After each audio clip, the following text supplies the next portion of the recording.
Hello बच्चों। आज मैं आपके लिए लेके आया हूँ क्लास 12th फिजिक्स के बहुत ही इम्पोर्टेंट चैप्टर करंट इलेक्ट्रिसिटी का लेक्चर नंबर 4। इससे पहले के लेक्चर में हम लोग देख चुके हैं कि आखिर करंट क्या है, इसके डिफरेंट टाइप्स में कैसे हम लोग जो है न्यूमेरिकल सॉल्व करते हैं, जैसे क्या इंस्टेंटेनियस करंट क्या है, इससे संबंधित न्यूमेरिकल को सॉल्व किया था हम लोगों ने। फिर एवरेज करंट क्या है, इससे संबंधित न्यूमेरिकल्स को हम लोगों ने देखा था। फिर ड्रिफ्ट वेलोसिटी, अनुगमन वेग क्या है। फिर उसके बाद क्या, तो करंट और ड्रिफ्ट वेलोसिटी के बीच के रिलेशन को हम लोगों ने देखा था, मोबिलिटी, करंट डेंसिटी और ओम्स लॉ।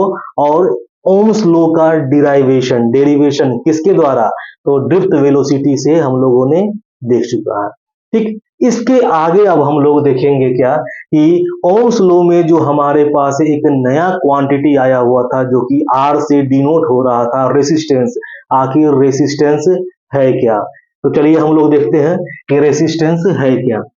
प्रतिरोध, रेसिस्टेंस।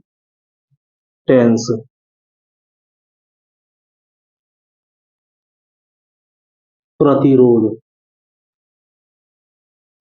तो बच्चों रेसिस्टेंस और कुछ नहीं है, ये है एक तरह का obstacle offered by conductor to flow of charge. यानी क्या कि अगर कोई भी चालक कम ऑफर कर रहा है बाधा, किसको बाधा दे रहा है, तो चार्ज के फ्लो होने में अगर कम बाधा पहुंचा रहा है कोई कंडक्टर, तो हम लोग समझते हैं क्या कि उसका रेसिस्टेंस क्या है, कम है। अगर ज्यादा बाधा पहुंचा रहा है मतलब क्या कि उसका रेसिस्टेंस ज्यादा है। तो यह एक तरह से कहिए क्या कि रेसिस्टेंस और कुछ नहीं है, यह बाधा है। जैसे कि हम लोगों के लिए अगर कोई व्हीकल चलाते हैं तो रोड पर जो स्पीड ब्रेकर काम करता है, क्या करता है, जैसे ही हम लोग स्पीड ब्रेकर को देखते हैं अपने गाड़ी के स्पीड को धीमा कर देते हैं, सेम समझ लीजिए क्या कि वही काम जो है प्रतिरोध का है। प्रतिरोध क्या करता है, तो आवेश के प्रवाह को धीमा कर देता है, या यूं कहें आवेश के कारण क्या प्रोड्यूस होता है, धारा, तो धारा के प्रवाह को धीमा करता है। तो अगर पूछा जाए कि प्रतिरोध क्या है, तो प्रतिरोध और कुछ नहीं है, क्या है, obstacle offered by, restriction offered by a conductor to flow of current. ठीक है ना, धारा के प्रवाह में उत्पन्न बाधा को हम लोग क्या कहते हैं, प्रतिरोध कहते हैं। और इसको अगर देखा जाए कि कौन से लेटर से डिनोट किया जाता है, ये तो हम लोग देख ही चुके हैं ओम्स लॉ में कि इसे लेटर आर से हम लोग डिनोट करते हैं। अब इसका एसआई मात्रक क्या होगा, तो इसका जो एसआई मात्रक है वो क्या है आपका, ओम, ओ एच एम। अगर लिखिए ओम हिंदी में ऐसे, और अगर सिंबॉलिक फॉर्म में लिखना चाहें तो ये हो गया ओम। ठीक है ना। फिर इसका अगर यूनिट निकालना चाहे तो ये तो यूनिट हो ही गया, और कोई यूनिट हो सकता है क्या, तो देखिए हमारे पास फॉर्मूला एक क्या है, तो V is equal to I R. तो R बराबर क्या, V बाई आई।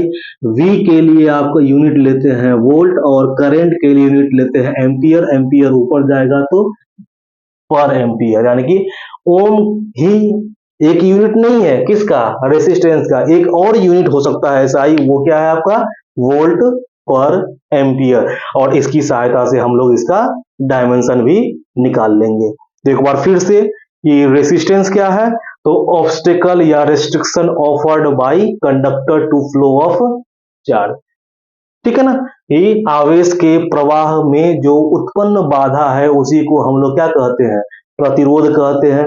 इसका डिनोशन कैसे, मतलब डिनोट कैसे करते हैं हम लोग, तो आर से। इसका एसआई यूनिट क्या है, तो ओम तो है ही, जो कि साइंटिस्ट जो थे जॉर्ज साइमन ओम, जो कि ओम लो दिए थे, उनके सम्मान में ओम है ही इसका यूनिट।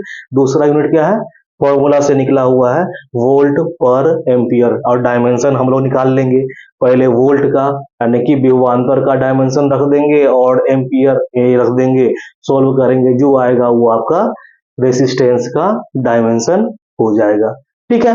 अब रहा क्या कि क्या प्रतिरोध पर कुछ प्रभाव भी पड़ता है अलग अलग फैक्टर का, तो इसको हम लोग देखेंगे क्या, प्रतिरोध के नियम में। ठीक है ना, ये प्रतिरोध जो है पर या प्रतिरोध पर तापमान का क्या प्रभाव पड़ता है, प्रतिरोध पर किसी चालक तार की लंबाई का क्या प्रभाव पड़ता है, प्रतिरोध पर चालक तार के अनुप्रस्थ काट के क्षेत्रफल का क्या प्रभाव पड़ता है, ये सब अब हम लोग देखेंगे। तो चलिए इसको अगर लिखना हो नोट कर लीजिए।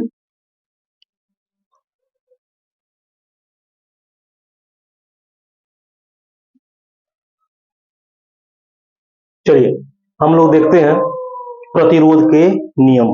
पहला नियम लंबाई का नियम। किसके लंबाई का नियम? चालक तार के लंबाई का नियम। तो लेते हैं लंबाई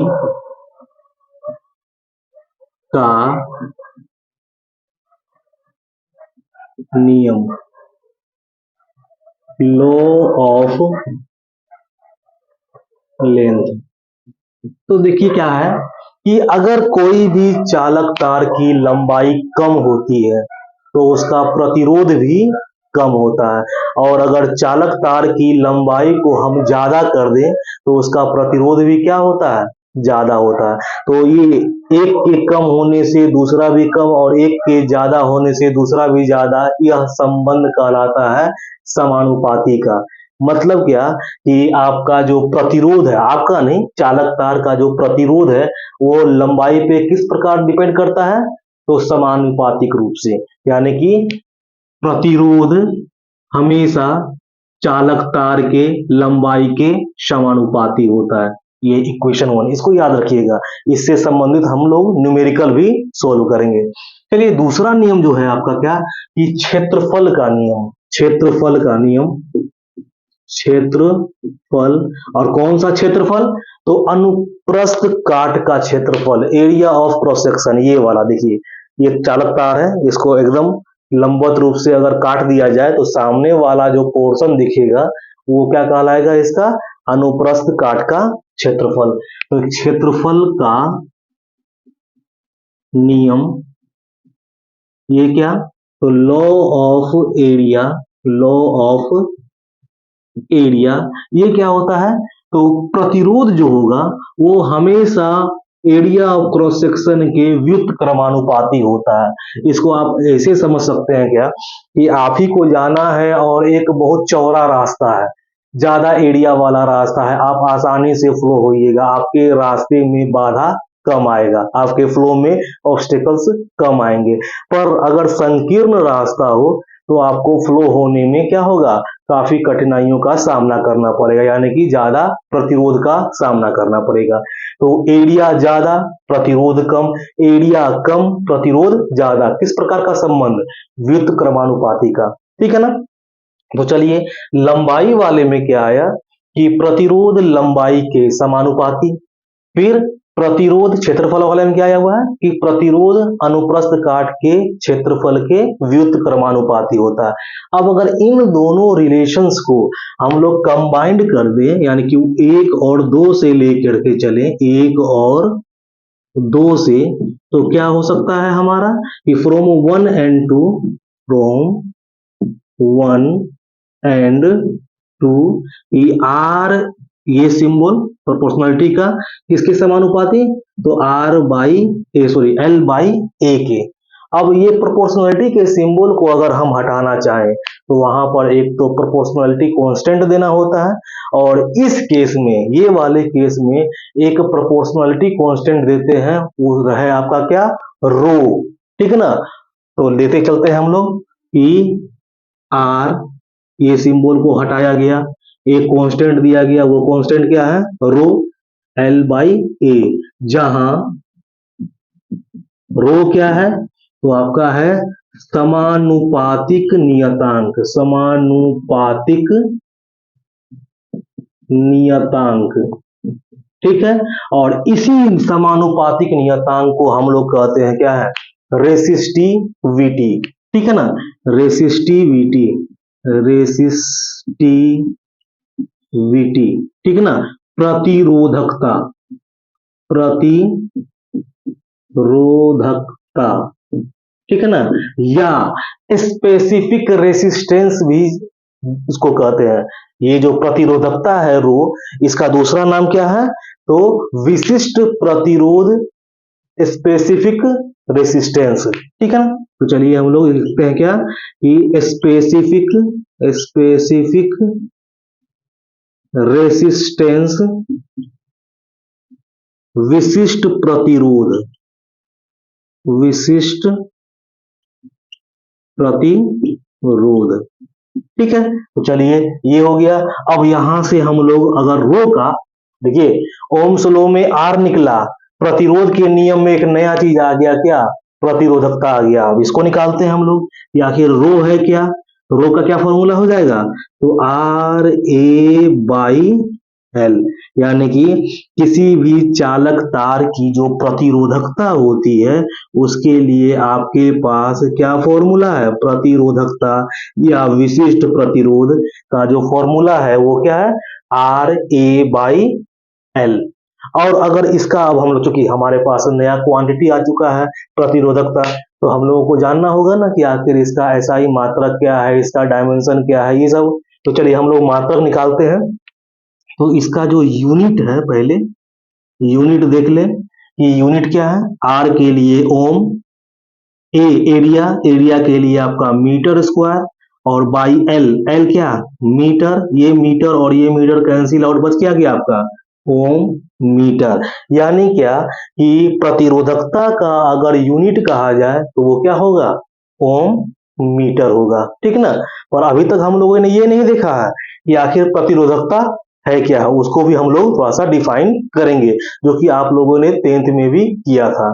तो फिलहाल देख लीजिए क्या कि प्रतिरोध का नियम क्या है, तो लंबाई का नियम कि किसी भी चालक तार का प्रतिरोध चालक तार के लंबाई के समानुपाती होता है। क्षेत्रफल का नियम, किसी भी चालक तार का प्रतिरोध चालक तार के अनुप्रस्थ काट के क्षेत्रफल के व्युत्क्रमानुपाती होता है। फिर एक और दो से, अगर इन दोनों नियमों को हम समीकरण एक और दो मान लें, तो एक और दो से क्या, तो आर समानुपाती का चिन्ह, एल बाई ए समानुपाती का चिन्ह हटाया गया, तो एक प्रोपोर्शनलिटी कांस्टेंट दिया गया रो, जिसको कि हम लोग क्या कहते हैं, प्रतिरोधकता के नाम से जानते हैं, रेसिस्टिविटी के नाम से जानते हैं। इसका और दूसरा नाम क्या है, तो स्पेसिफिक रेसिस्टेंस, विशिष्ट प्रतिरोध। तो फॉर्मूला क्या हो गया आपका रो का, तो आर ए बाई एल, ठीक है ना। और यूनिट क्या निकल गया, तो ओम मीटर। इसका चाहे तो हम लोग डायमेंशन भी निकाल सकते हैं, कैसे, तो ओम का डायमेंशन लिख लेंगे, यानी रेसिस्टेंस का डायमेंशन लिख लेंगे, और मीटर के लिए एल मल्टीप्लाई कर देंगे, जो आएगा वो आपका क्या हो जाएगा, प्रतिरोधकता का डायमेंशन हो जाएगा, ठीक है ना। तो चलिए अब थोड़ा सा एक चीज और, अभी तक हम लोगों ने प्रतिरोधकता को डिफाइन नहीं किया है। तो प्रतिरोधकता को डिफाइन दो तरह से हम लोग कर सकते हैं, एक क्वालिटी के आधार पर और एक क्वांटिटी के आधार पे। तो पहले क्वालिटी के आधार पर देख सकते हैं। प्रतिरोधकता आया हुआ है प्रतिरोध से, और प्रतिरोध क्या है, तो धारा या आवेश के प्रवाह में विरोध उत्पन्न करना, ठीक ना।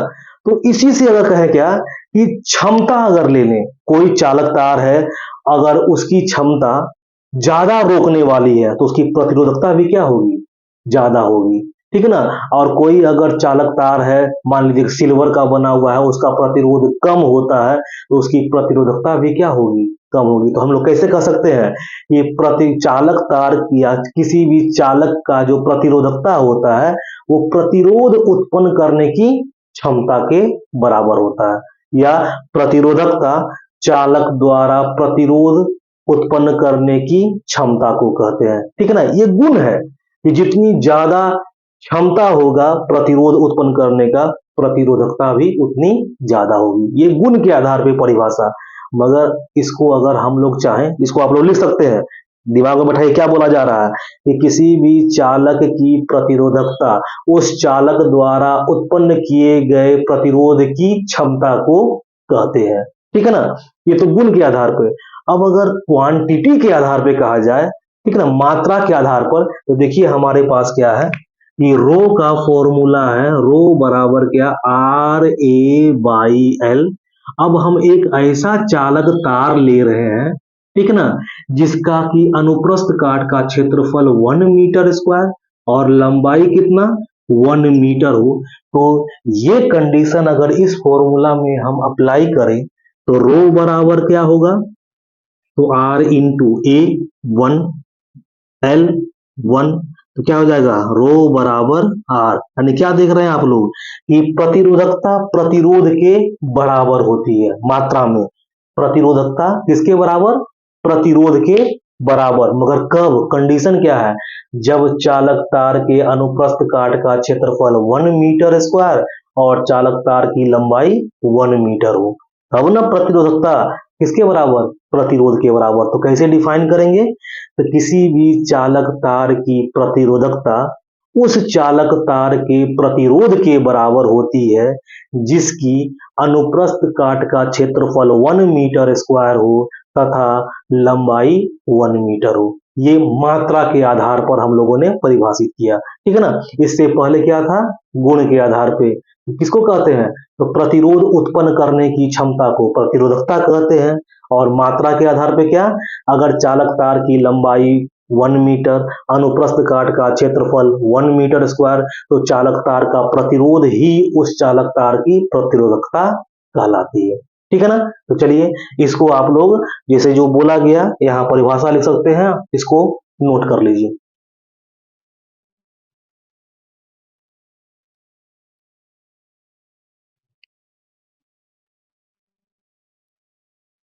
चलिए नोट कर लिया आप लोग।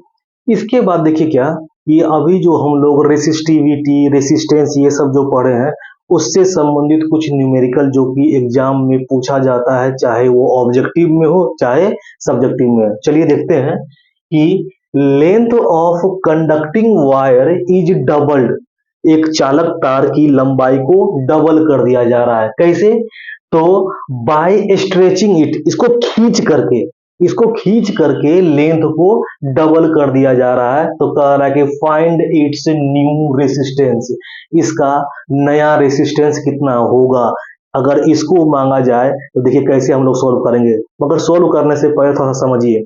सपोज कीजिए क्या कि रबर को आप लोगों ने खींचा होगा। रबर को जब रबर को आप लोग खींचते हैं तो लंबाई बढ़ती है, तो देखते होंगे क्या कि उसका जो मोटापा है वो घटता जाता है। सेम यही चीज होगा यहाँ भी कि कंडक्टिंग वायर है, चालक तार है, अगर उसको खींच करके हम लोग लंबा कर रहे हैं तो वो पतला भी होगा। मतलब क्या कि अगर लंबाई इंक्रीज कर रहा है तो अनुप्रस्थ काट का जो क्षेत्रफल है, एरिया ऑफ जो क्रॉस सेक्शन है वो क्या होगा? डिक्रीज करेगा। तो चलिए हम लोग देखते हैं, इसको सोल्व करते हैं इसी कॉन्सेप्ट को लेते हुए। तो पहले वाली स्थिति में पहले और बाद में, ठीक है। पहले क्या है? तो देखिए पहले का अगर रेसिस्टेंस को हम लोग R1 मान ले, ठीक है, लंबाई को L1 मान ले और एरिया ऑफ क्रॉस सेक्शन को A1 मान लेते हैं, ठीक है। तो बाद में क्या किया जा रहा है? तो बाद का रेसिस्टेंस को हम लोग मान लेते हैं क्या? R2, ठीक है। फिर लेंथ को चूंकि डबल किया जा रहा है तो वो क्या हो जाएगा? लेंथ जो है वो क्या, तो हम L2 ही मान लेते हैं, L2। और बाद में एरिया ऑफ क्रॉस सेक्शन को क्या? A2 मान लेते हैं। तो यहाँ पर देखिए क्या कि L2 जो है वो क्या होगा? तो पहले वाले लेंथ का दो गुना, ठीक है ना, पहले वाले लेंथ का दो गुना यानी कि 2L1। शुरुआत में L है, खींच करके डबल कर दिया जाए तो 2L। तो शुरुआत का हम लेंथ L1 माने हुए हैं, खींच करके डबल कर देंगे तो क्या हो जाएगा? Length 2L1। और एरिया ऑफ क्रॉस सेक्शन क्या यानी A2 क्या? तो चूंकि पतला हो रहा है ना खींचने पे, तो देखिएगा क्या कि आप ज्योमेट्री में इसको प्रूफ कर सकते हैं कि लंबाई को अगर डबल किया जाए खींच करके तो एरिया ऑफ क्रॉस सेक्शन आधा हो जाता है। इसको चाहे तो आप लोग ज्योमेट्री में प्रूफ कर सकते हैं। तो ये क्या हो जाएगा? पहले का एरिया ऑफ क्रॉस सेक्शन है A1, तो उसका आधा हो जाएगा A2, क्योंकि लंबाई को हम लोग डबल कर रहे हैं, एरिया ऑफ क्रॉस सेक्शन आधा। चलिए इस केस में हम लोग प्रतिरोधकता का मान निकालते हैं। तो हमारे पास प्रतिरोधकता का क्या फॉर्मूला है? तो R बराबर होता है रो L बाई ए। तो रो बराबर क्या? RA/L। तो R पहले का प्रतिरोध R1, फिर क्या A पहले का area of cross section A1, फिर क्या L पहले का लेंथ L1। चलिए इस बार का प्रतिरोधकता क्या, तो रेसिस्टेंस को हम लोग माने हुए हैं R2, A एरिया कितना ए टू कितने के बराबर, तो A1/2 के बराबर। फिर एल एल कितना हो जा रहा है, तो 2L हो जा रहा है, 2L1, ठीक है ना। ये इक्वेशन 1 और ये इक्वेशन 2। अब आप लोगों के दिमाग में चल रहा होगा क्या कि ये सब जगह तो R1 R2 A1 A2 L1 L2, मगर ये रो 1 रो 2 क्यों नहीं किया गया। तो रो जो है यानी कि प्रतिरोधकता है वो मटेरियल का होता है, ठीक है ना। जैसे कि चांदी है तो खींच कर लंबा करे मोटा करे चाहे जो करना हो करे, वो थोड़े मटेरियल आपका चांदी से बदल करके सोना हो जाएगा ये वो, ठीक है ना। तो प्रतिरोधकता जो भी होता है वो मटेरियल का होता है। मटेरियल तो यहाँ पे चेंज नहीं हो रहा, भले ही उसकी आकृति में कुछ चेंज आ रहा है, मटेरियल आपका सेम है। तो जब मटेरियल सेम है तो ये जो प्रतिरोधकता जो है वो भी क्या होगा, सेम होगा। तो चलिए ये 1 और 2 से देखिए रो और रो बराबर, तो ये और ये भी बराबर, तो क्या हो जाएगा R1 A1/L1 is equal to क्या R2 A1 2 दूना 4 L1। चलिए L1 गया, A1 गया, तो क्या हो जाएगा आपका R2 बराबर 4 को इधर भेजेंगे तो 4R1, यानी कि बाद का जो प्रतिरोध है वो प्रारंभ के प्रतिरोध का 4 गुना हो जाएगा, ठीक है ना।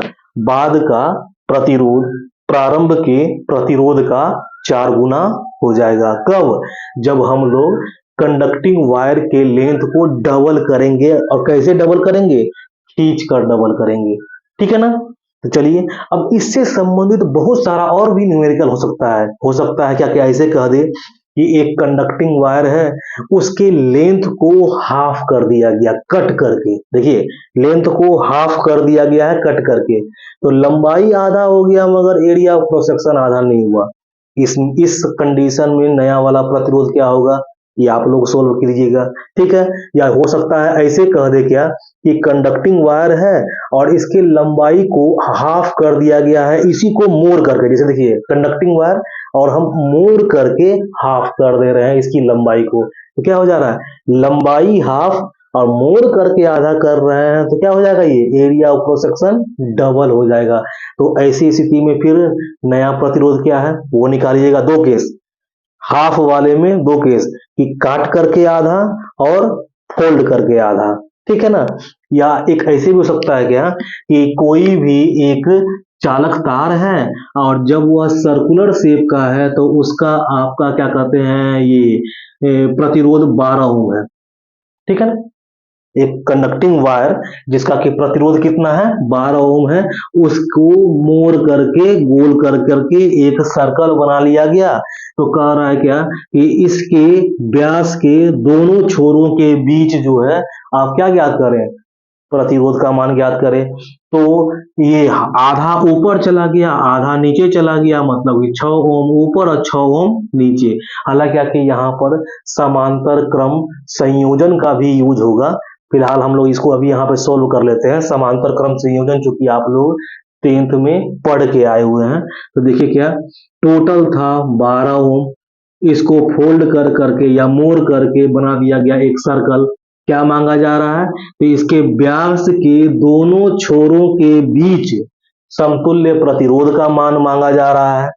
तो देखिए व्यास के ऊपर आधा तार व्यास के नीचे आधा तार, पूरा तार का प्रतिरोध 12 ओम, तो आधा तार का प्रतिरोध 6 ओम, 6 ओम नीचे भी।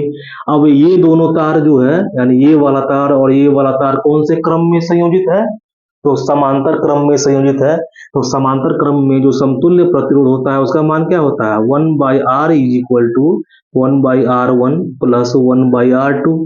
तो 1/R is equal to 1/6 plus 1/6, solve करेंगे तो 1 प्लस 1 यानी कि 2/6 यानी 3, यानी R बराबर 3 ओम। तो इसके व्यास के दोनों छोरों के बीच जो समतुल्य प्रतिरोध होगा वो 3 ओम होगा। तो इस तरह से बहुत सारे न्यूमेरिकल्स को हम लोग सोल्व कर सकते हैं, ठीक है ना। तो ये देख लीजिएगा। और जो आपको बोला गया है करने के लिए क्या कि कंडक्टिंग वायर है उसके लेंथ को हाफ कर रहे हैं बाय कटिंग और बाय फोल्डिंग, दोनों केस में आप लोग प्रतिरोध को निकालिएगा। नहीं बनेगा कमेंट बॉक्स में आप लोग कमेंट कीजिएगा, इसको हम बना करके आप लोगों को फिर से बता देंगे। ठीक है, थैंक यू।